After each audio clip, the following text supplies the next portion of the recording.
여러분, 사람마다 이미지가 있습니다. 그래서 어떤 사람을 생각할 때 정말 착하게 생겼다, 선하게 생겼다, 참 좋으신 분 같다, 정말 조금 차가운 것 같다, 그런 표현을 하지 않습니까? 여러분이 생각할 때 여러분의 담임 목사님의 이미지는 어떤 이미지인가요? 착하게 생겼다, 목사님이. 네. 또 어떤 이미지세요? 재미있는 이미지다. 목사님 생각하면 정말 재미있는 이미지다. 네. 감사합니다. 또 잘생긴 이미지는 없습니까? 성령 충만한 이미지다. 네. 어떤 분은 목사님 머리 큰 것만 생각나요. 그러시더라고요. 네. 여러분, 마찬가지로 그리스도인들도 하나님에 대한 이미지를 갖고 있습니다. 육신의 아버지에 대한 이미지를 하나님께 그대로 투영하는 경우가 되게 많아요. 그래서 육신의 아버지가 충동적인 분이셨다면 하나님을 충동적인 분으로 이미지를 갖고 있는 분들이 있다는 거예요. 육신의 아버지가 무능하고 무책임한 분으로 생각되어진 분들은 하나님도 그런 분으로 생각하는 경우가 되게 많아요. 육신의 아버지에게 상처를 많이 받은 분들은 하나님을 아버지라고 부르는 것을 되게 어려워하는 분들도 제가 봤어요. 여러분은 하나님에 대한 이미지, 어떠한 이미지를 갖고 계신가요? 하나님에 대한 바른 지식이 정말 중요해요. 하나님에 대한 바른 지식, 바른 이미지가 우리의 삶을 만들어가요. 우리의 관계를 만들어가요. 우리의 삶을 이끌어가는 경우가 너무나도 많아요. 스티븐 콥이라는 분이 우리 사람에게는 두 가지 의식이 있다라고 말을 했습니다. 그 두 가지 의식은 첫 번째는 풍부의식이래요. 두 번째는 가난한 의식이라는 것입니다.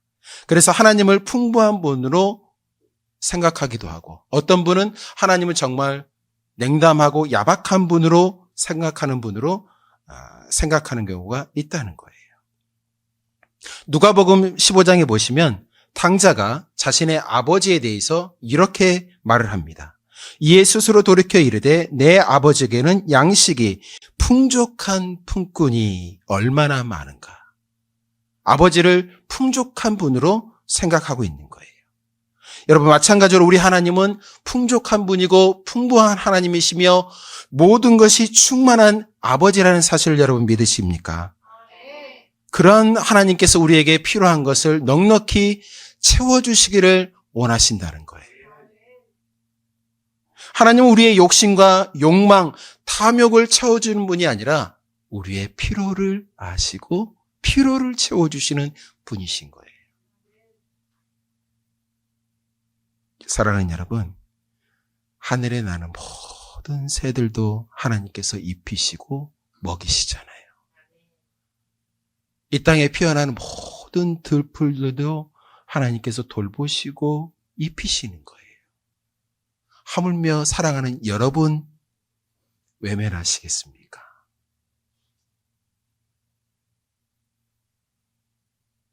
여러분은 요즘 무엇이 필요하신가요?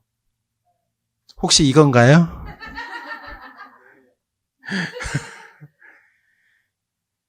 브레너 매닝이라는 분이 쓰신 책이 있어요. 하나님의 맹렬한 사랑이란 책에 이런 스토리가 소개됩니다. 프로 골프 선수 아놀드 파머가 사우디 아라비아에 가서 왕자님과 시범 경기를 하게 돼요. 경기가 끝나자 국왕은 파머의 실력에 감동을 받습니다. 같이 그냥 연습을 했는데도 최선을 다해서 이 파머 선수가 골프에 임하는 거예요. 그 자세와 그 실력에 너무나도 감동이 된 겁니다. 그래서 이 국왕은 파머에게 좋은 선물을 하나 해주고 싶다라고 제안을 하게 됩니다. 근데 이 파머 선수는 엄청나게 부자예요. 그래서 국왕의 그 선한 마음을 거절하게 됩니다. 근데 국왕이 그 선물을 거절하니까 좀 언짢아했어요. 그래서 파머가 국왕에게 제안을 합니다. 그러시면 작은 선물 하나 저에게 주셨으면 좋겠다고, 기념이 될 만한 선물 하나 주시라고 그렇게 제안을 해요. 그리고 그 다음 날이 되었습니다. 파모 선수는 밤잠을 설치면서 혹시 국왕이 황금으로 된 골프채를 나에게 줄까? 은으로 만들어진 골프채를 나에게 선물로 주지 않을까? 막 상상을 하면서 하룻밤을 지났어요. 그리고 국왕이 보낸 신부름꾼이 파모의 아파트를 노크를 합니다. 그리고 선물을 가지고 왔어요. 그 선물 보고 깜짝 놀랐어요. 36홀이 있는 나무와 호수가 있는 골프 소유권을 가지고 온 거예요. 파모 선수는 그냥 작은 골프채 하나 기대했는데 수십억 달러 하는 골프 소유권을 선물로 받았던 거예요. 사랑하는 여러분, 우리 하나님 시시한 분이 아니에요. 하나님 우리의 필요를 정확하게 아시고 하나님 때 우리의 필요를 채워주시는 풍성하신 하나님이라는 사실을 믿으시기 바랍니다. 오늘 성경은 그 풍성한 하나님을 경험한 주인공들이 소개되고 있어요. 오늘 말씀을 통해서 그들은 어떻게 해서 풍성하신 하나님의 그 은혜를 경험할 수 있었을까요? 저는 이 말씀을 통해서 21세기 살아가는 이민자로 살아가는 여러분이 그 풍성한 은혜를 경험하기를 다시 한번 주님의 이름으로 축원드립니다. 그 첫 번째 비결이 무엇인가요? 세상의 양식이 아니라 영원한 양식을 먼저 사모할 수 있어야 한다는 거예요. 세상의 양식이 아니라 영원한 양식을 먼저 사모할 때 풍성함의 은혜를 경험할 수 있다는 것입니다. 여러분, 사람은 소유의 풍성함을 추구해요. 그래서 많이 가져야만이 행복하다라고 생각을 해요. 여러분, 여기 위에 헐리우드 있잖아요. 유명한 배우들. 100만 불 이상, 아니 300만 불 이상의 집들을 살고 엄청나게 좋은 차를 타고 다니고 엄청나게 좋은 음식을 먹습니다. 그들이 행복할까요?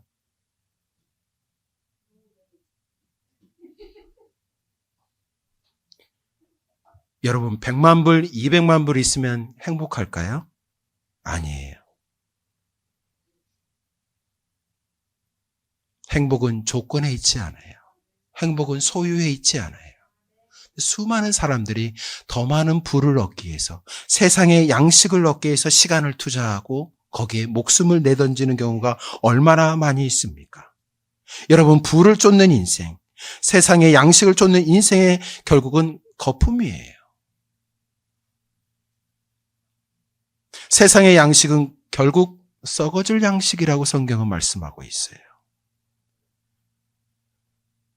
여러분은 세상의 양식이 아니라 영원한 양식을 쫓는 인생 되기를 주님의 이름으로 축원드립니다.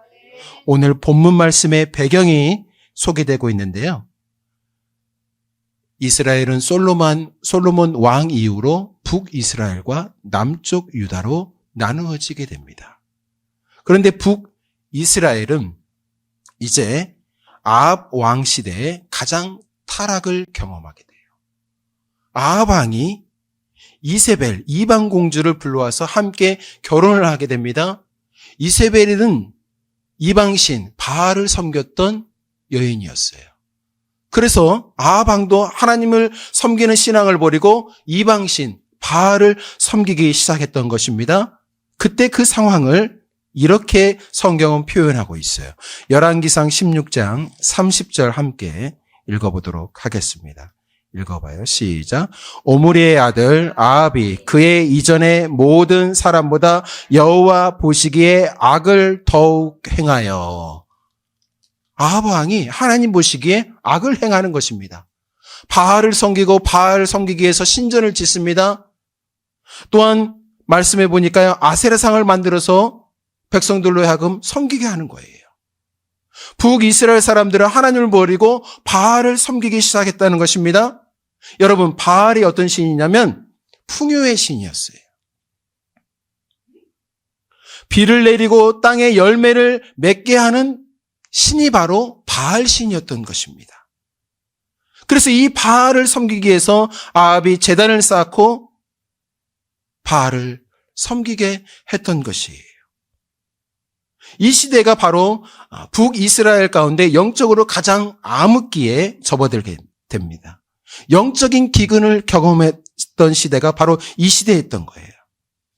하나님 없이 세상의 양식을 쫓아 살았던 시대를 설명하고 있다는 것입니다. 바로 이때 하나님의 선지자 엘리야가 등장을 해요. 엘리야가 하나님의 말씀을 가지고 아합 왕에 가서 하나님의 말씀을 대언하게 됩니다. 그 대언의 말씀이 17장 1절이에요. 함께 읽어보겠습니다. 시작. 길르앗에 우거하는 자 중에 디셉 사람 엘리야가 아합에게 말하되 내가 섬기는 이스라엘의 하나님 여호와께서 살아계심을 두고 맹세하노니 내 말이 없으면 수년 동안 비도 이슬도 있지 아니하리라 하니라. 아멘. 하나님의 말씀에 내 말이 아니면 수년 동안 비도 이슬도 오지 아니하리라 라고 아합 왕에 가서 엘리야가 하나님의 말씀을 전하게 됩니다. 여러분, 비를 내리고 이슬을 내리는 신이 바알 신이라고 믿었어요. 그런데 비를 내리고 이슬을 내리는 분이 바알이 아니라 하나님이라고 지금 아합 왕에 가서 선포하고 있는 것입니다. 참 풍요를 가져다는 분이 바알이 아니라 하나님이라고 지금 선포하고 있는 거예요. 여러분, 비와 이슬은 하나님의 은혜와 축복을 상징해요. 비와 이슬, 우리 삶에 필요한 세상의 양식, 축복, 은혜는 바알이 가져다 주는 것이 아니라 살아계신 하나님, 참 풍요의 신인 하나님께서 우리에게 주신다는 것을 지금 아합 왕 앞에 가서 지금 선포하고 가르치고 있는 것이에요. 수많은 이스라엘 백성들이 참 양식이신 하나님을 버리고 세상의 양식을 쫓아가는 겁니다.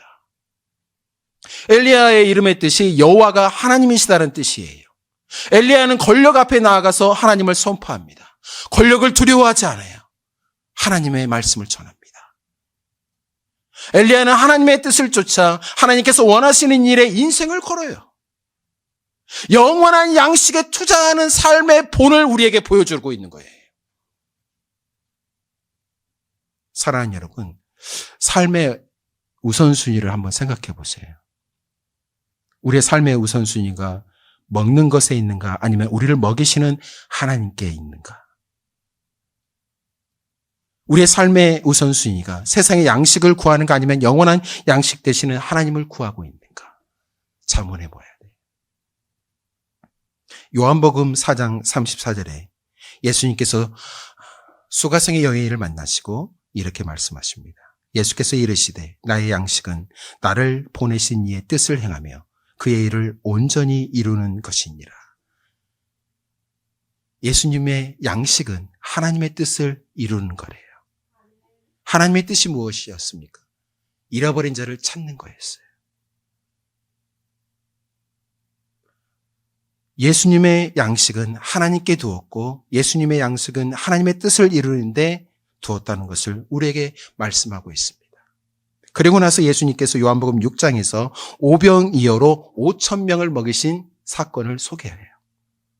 5,000명을 먹이신 이 기적이 작은 어린아이의 도시락으로부터 시작되지 않습니까? 그래서 5,000명이 배부리 먹고 남은 조각이 12바구니였다라고 성경은 말씀하고 있어요. 그 온 동네 사람들이 그 소식을 다 듣게 됩니다. 그 다음날 이튿날이 되었습니다. 사람들이 주님께 찾아와요. 왜 찾아왔을까요? 먹기 위해서요. 세상의 양식을 구합니다. 그들이 참 양식인 예수님을 찾는 것이 아니라 세상 양식을 구하고 있는 거예요. 그때 예수님께서 6장 27절에 이렇게 말씀하십니다. 썩을 양식을 위하여 일하지 말고 영생하도록 있는 양식을 위하여 하라. 이 양식은 인자가 너희에게 주리니 인자는 아버지 하나님께서 인치신 자시니라. 그들이 묻습니다. 주님, 우리가 어떻게 하여야 하나님의 일을 하오리까? 예수님께서 6장 29절에 이렇게 말씀하세요. 예수께서 대답하여 이르시되 하나님께서 보내신 일을 믿는 것이 하나님의 일이니라. 세상의 양식을 구하러 온 백성들에게 찬 양식이 되신 예수님, 그 하나님을 믿는 것이 하나님의 일이라고 말씀하십니다. 더 나아가 영원한 양식 되시는 예수님을 온전히 믿는 것이 하나님의 일이래요. 영원한 양식 되시는 예수님을 온전히 신뢰하는 것이 하나님의 일이래요. 이것이 풍성함을 이루는 첫 번째 길인 거예요. 사랑하는 여러분, 세상 양식을 쫓는 것이 아니라 우리의 영원한 양식 되시는 예수님을 온전히 믿을 때 세상의 양식은 덤으로 따라온 줄 믿으시기 바랍니다. 그래서 빌립보서 4장 19절에 나의 하나님이 그리스도 예수 안에서 영광 가운데 그 풍성한 대로 너희 모든 쓸 것을 채워주시리라 말씀하세요. 제가 설교 시간에 가끔 제 이야기를 해드렸습니다. 제가 한국에 있을 때 칼리지를 졸업하고 갈 데가 없었어요. 그래서 개척교회 담임 목사님께서 재봉 형제 우리 사택에 와서 방을 하나 줄 테니 거기서 지내라고. 저는 칼리지를 졸업하고 중국 선교사로 가려고 했습니다. 중국 선교사로 가기 위해서 9월 달에 훈련이 있었어요. 그래서 2월 달에 졸업을 하고 9월까지 목사님 사택에서 지냈습니다. 그때 제가 첫 번째로 했던 일이 초등학교 학원에, 초등학생을 가르치는 영어 학원에서 강사로 제가 들어갔어요. 들어갔더니요, 영어 가르치는 여자 선생님만 무려 17분이 있는 거예요. 그리고 매니저가 남자였고, 그 다음에 남자 교사를 처음으로 저를 원장님이 뽑아주신 거예요. 그래서 인터뷰를 하고, 송재봉 선생님, 저희 학원에 인턴으로 3개월을 해야 하는데, 월급은 600불입니다. 하는 거예요. 너무 짠 거예요. 그래서 3개월 동안 600불을 받고 그 이후부터 학생들을 가르치는 명수에 따라서 월급을 받는 제도였습니다. 그래서 제가 2월 달에 들어가서 열심히 했어요. 학교 앞에서 전단지도 나눠줬습니다. 누구보다도 열심히 했어요. 그해 3월 달 학교 입학하는 날에 그 학원의 신입생만 무려 300명이 들어온 거예요. 안 놀라시네. 300명이 들어왔다니까요. 초등학교 영어 학원인데요. 학생들만 무려 700명이었어요. 그래서 첫 월급을 받는데요. 약간 좀 두꺼운 거예요. 왜 두껍지? 600불 받기로 했는데. 제가 그때 첫 월급을 타면 무조건 이 첫 월급은 하나님께 드리기로 작정을 했어요. 그때 버스비가 없어가지고요. 학원에서 집까지 자전거를 타고 다니는 상황이었습니다. 그런데 첫 월급을 타면 하나님께 드리려고 작정을 했어요. 근데 첫 월급 봉투 받아보니까 너무 두꺼운 거예요. 봤더니 얼마가 들었을까요? 1,200불이 들어있었어요. 원장님께서 3월 달에 300명 신입생을 받고 너무 기뻐가지고 손생생 수고했다고 더블로 주신 거예요. 그 이후로 3개월 동안 계속 1,200불 받았어요. 그리고 하나님께 약속대로 600불은 하나님께 드리고 600불은 제가 인마이 포켓했어요. 목사님께 선물 사드리고 어머니 선물 사드리고 교회 또 프린터기 해드리고. 사랑하는 여러분, 우리 하나님은 풍성하신 하나님이세요. 우리 영원한 양식 되신 하나님께 먼저 초점을 두고 살아갈 때 세상의 양식은 하나님께서 덤으로 풍성히 줄 줄 믿으시기 바랍니다.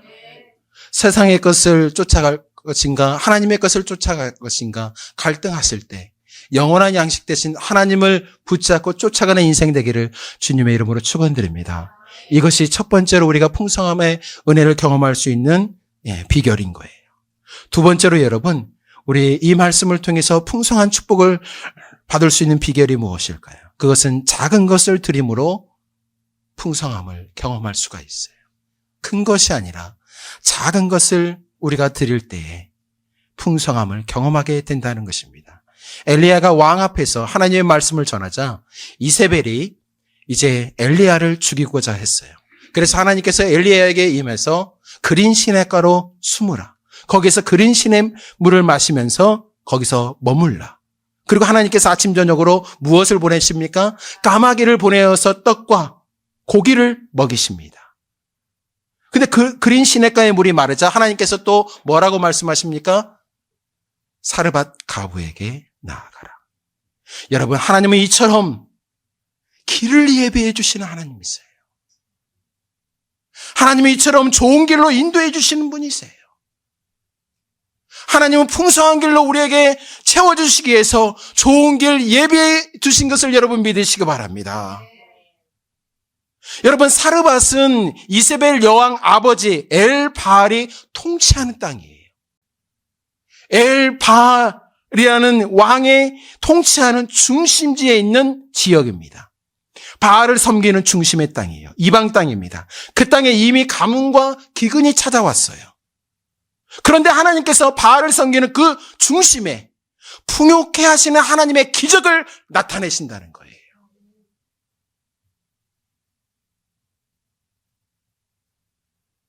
하나님이 없는 그 땅에 하나님을 드러내십니다. 기근이 이 땅에, 기근이 머문 땅에 하나님의 풍요를 드러내는 기적을 베푸세요. 엘리야가 사르밧에 이르렀을 때 한 가부가 나뭇가지를 줍고 있어요. 얼마나 가난했으면 땔감 살 돈도 없이 나뭇가지를 줍고 있었을까요? 엘리야는 그 여인을 보자 하나님께서 보내신 여인인지 확인하기 위해서 내게 물을 좀 달라고 요청을 합니다.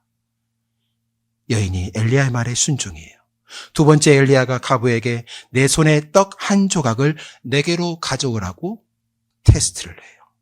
그러자 여인의 대답이 이렇습니다. 12절 말씀 함께 읽어봐요. 시작. 그가 이르되 당신의 하나님 여호와께서 살아계심을 두고 맹세하노니 나는 떡이 없고 다만 통에 가루 한 움큼과 병에 기름 조금뿐이라. 내가 나뭇가지를 주워다가 나와 내 아들을 위하여 음식을 만들어 먹고 그 후에 죽으리라. 여러분, 가부는 희망이 없는 상황이었습니다. 소망이 없어요. 살아갈 이유가 없어요. 가루를 담는 통에 한 움큼의 가루밖에 남지 않았대요. 그것을 가지고 떡을 만들어서 자기 아들과 뭐 하겠대요? 마지막으로 먹고 죽겠대요. 이것이 여인의 상황입니다. 절망적이에요. 가난과 슬픔이 가득 찼습니다. 죽음의 그림자가 가까이에 있는 상황입니다. 인생의 절벽에 부딪히는 상황이에요. 길이 보이지 않아요. 답이 보이지 않아요. 여러분의 상황은 어떠신가요? 여러분은 지금 어떤 상황 가운데 있으신가요? 그 절망의 상황 가운데 하나님의 말씀이 그 여인과 그 가정에 임하기 시작합니다. 생명의 말씀이 임해요. 능력의 말씀이 그 가정에 임해요. 여러분, 말씀이 부딪혀 오면 소망이 생겨요. 말씀이 부딪혀 오면 삶의 힘과 용기가 다시 일어나게 되는 것입니다. 하나님의 말씀이 임하면 영혼이 솟게 되는 거예요. 가정이 회복되고 사업장에 복이 임하게 되는 것입니다.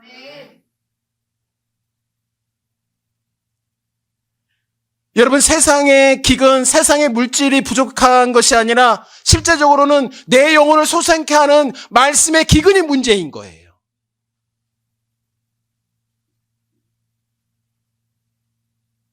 (13절에서) 엘리야가 두려워하는 여인에게 이렇게 말해요.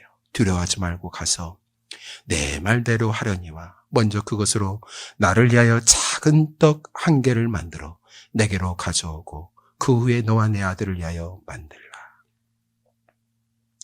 여러분이 작은 떡을 묵상해 보세요. 한 끼 식사가 될 수 없는 양이에요. 보잘것없어요. 근데 여인이 정성을 다해서 엘리야의 맛, 곧 하나님의 말씀에 임하자 순종합니다. 정성을 다해요. 하나님의 종을 섬겨드려요. 15절을 보니까 그가 가서 엘리야의 말대로 하나님의 말씀대로 순종하였다라고 말씀하세요. 그러자 그 가정에 어떠한 풍성한 은혜가 임하게 됩니까? 14절 함께 읽어봐요. 시작. 이스라엘 하나님 여호와의 말씀이 나 여호와가 비를 지면에 내리는 날까지 그 통에 가루가 떨어지지 아니하고 그 병에 기름이 없어지지 아니하리라 하셨느니라. 아멘. 여러분, 이 풍성한 은혜가 여러분의 가정과 일터에 차고 넘쳐나기를 주님의 이름으로 축원드립니다. 갈라디아서 6장 7절에 이렇게 말씀하세요. 스스로 속이지 말라. 하나님은 업신여김을 받지 아니하시나니 사람이 무엇으로 심든지 그대로 거두리라. 작은 여인이 작은 떡 하나 순종하여 심었더니 풍성한 은혜로 돌아오지 않습니까? 하나님 앞에서는 공짜가 절대 없어요. 하나님께서는 반드시 갚으시고 채우시고 풍성히 흔들어 채워주신 줄 여러분 믿으시기 바랍니다. 그래서 고린도후서 9장 6절에 이것이 곧 적게 심는 자는 적게 거두고 많이 심는 자는 많이 거둔다라는 말이라고 성경은 말씀하고 왔어요. 사랑하는 여러분, 여러분의 이웃들에게 주님을 위해서 작은 것이라도 심을 수 있기를 주님의 이름으로 축원드립니다. 여러분 마태복음 25장에서 마지막 날 의인들에게 왕들이 전하는 말이 있어요. 예수님께서 이렇게 말씀하십니다. 내가 주일을 때에 너희가 먹을 것을 주었고 목마를 때에 마시게 하였고 나그네 되었을 때에 영접하였고 헐벗을 때에 옷을 입혔고 병들었을 때에 돌보았고 옥에 갇혔을 때 와서 보았느니라. 아니 주님, 우리 이렇게 반문을 하게 돼요. 그러자 예수님께서 이렇게 말씀하십니다. 너희가 여기 내 형제 중에 지극히 작은 자 하나에게 한 것이 곧 내게 한 것이니라. 지극히 작은 자, 가난하고 어려운 자들에게 작은 물 한 병 주는 것이 곧 내게 한 것이다라고 예수님께서 설명하세요. 사랑하는 여러분, 작은 것을 주님을 위해서 이웃을 위해서 심을 때 하나님의 풍성한 은혜가 여러분의 가정과 일터 가운데 반드시 임할 줄 여러분 믿으시기 바랍니다. 저는 여러분이 너무나도 잘 섬기는 사람이라고 생각을 해요. 우리 성도님들은 참 잘 섬겨요. 제가 정말 감사해요. 지난주에도 우리 교회 집사님, 권사님 몇 분이서 맛있는 계란을 해가지고 목사님 드시라고 갖다 주시더라고요. 또 어떤 분은 된장, 또 해주고, 또 참기름도 갖다 주고, 이렇게 주님의 마음과 사랑으로 섬겨요. 여러분 가정과 일터에 반드시 주님의 풍성한 은혜가 임할 줄 믿습니다. 이런 마지막으로 하나님의 풍성함에 이르는 길이 무엇일까요? 그 세 번째는 좋은 생각이 풍성함의 은혜를 가져오는 거예요.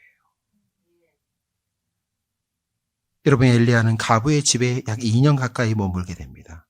여인의 가루통에, 기름통에 그 기름과 그 가루가 떨어지지 않아요. 그런데 어느 날 갑자기 가부의 아들이 죽게 되었던 것입니다. 소망이었던 아들, 희망이었던 아들, 전부였던 아들이 죽게 되었던 거예요. 사랑하는 여러분, 소중한 것을 잃어버렸을 때 우리의 참모습이 드러나는 것을 알 수가 있어요. 소중한 것이 사라졌을 때 우리의 진가가 드러나는 거예요. 어려운 문제를 만났을 때 우리의 내면, 우리의 인격이 드러나는 거죠. 아들이 죽었을 때 여인이 어떻게 반응합니까? 18절 말씀 읽어봐요. 시작. 하나님의 사람이여, 당신이 나와 더불어 무슨 상관이 있기로 내 죄를 생각나게 하시고 또 내 아들을 죽게 하려고 내게 오셨나이까. 아들이 죽었을 때 여인의 반응을 보세요. 여인이 엘리야가 자신의 집에 찾아온 이유를 설명합니다. 엘리야여, 왜 나의 죄를 생각나게 하시나이까? 그리고 그 죄 때문에 아들이 죽었다라고 지금 생각하고 말을 하는 거예요. 엘리야가 자신의 집에 찾아온 것을 환영한 것이 아니라 원망하고 후회하고 비난하는 내용이 지금 이 말씀 가운데 숨겨져 있는 것이죠. 여인은 2년 동안 자신의 가루통에 기름병에 채워진 하나님의 그 풍성한 기적과 은혜를 다 까먹어 버렸어요. 여인의 생각은 온통 부정적인 생각입니다. 믿음 없는 생각과 말을 하고 있는 것을 알 수가 있어요. 여러분, 좋은 생각이란 내게 주신 은혜를 생각하는 거예요. 좋은 생각은 내게 주실 은혜를 기대하는 거예요.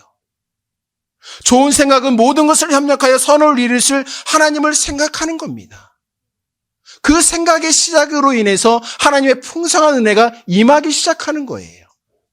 부정적으로 생각하고 믿음 없는 생각을 할 때 어찌 하나님의 은혜와 풍성한 은총이 그 가정과 일터에 임할 수 있단 말입니까?